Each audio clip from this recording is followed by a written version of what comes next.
अस्सलाम वालेकुम।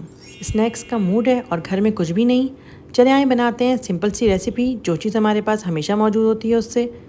हमें चाहिए ब्रेड, 2 स्लाइस ब्रेड की ले रही हूँ मैं। अब मैं इसको स्क्वायर शेप में कट कर लूँगी।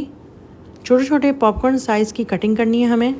बच्चे मीठे के लिए ज़िद कर रहे हैं या आपका मूड हो रहा है या आपको कुछ क्रिस्पी खाना है, तो ये हर चीज़ में रेसिपी आपके लिए बेस्ट रेसिपी है और बहुत ही लो बजट में बनने वाले पॉपकॉर्न हैं ये। कटिंग के लिए कैंची यूज़ करेंगे आप, तो आपका जो शेप है पॉपकॉर्न का वो ज़्यादा अच्छा आएगा। तमाम पीस मैंने कट कर लिए हैं। अब मुझे चाहिए एक पैन जिसमें मैं इसको रोस्ट करूँगी।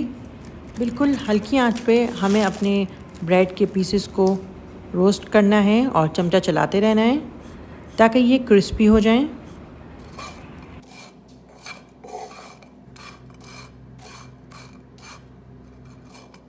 तमाम पीसेस मेरे रोस्ट हो चुके हैं और क्रिस्पी भी हो चुके हैं।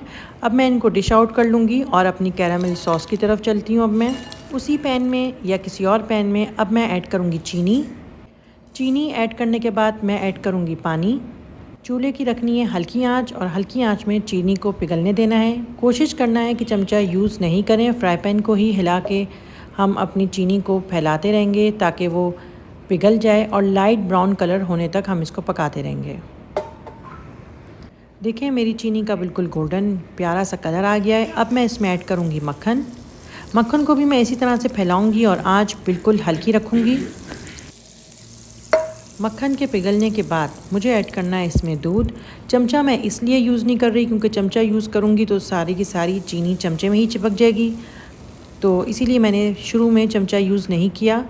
अब दूध ऐड करने के बाद मैं चमचा यूज़ करूँगी और अच्छी तरह से इसको मिक्स कर लूँगी। और मिक्स होने के फ़ौरन बाद मैं इसमें अपनी पॉपकॉर्न ऐड कर दूँगी। ठंडा नहीं करना है इसको, ठंडा करेंगे तो ये फिर जमना शुरू हो जाएगा।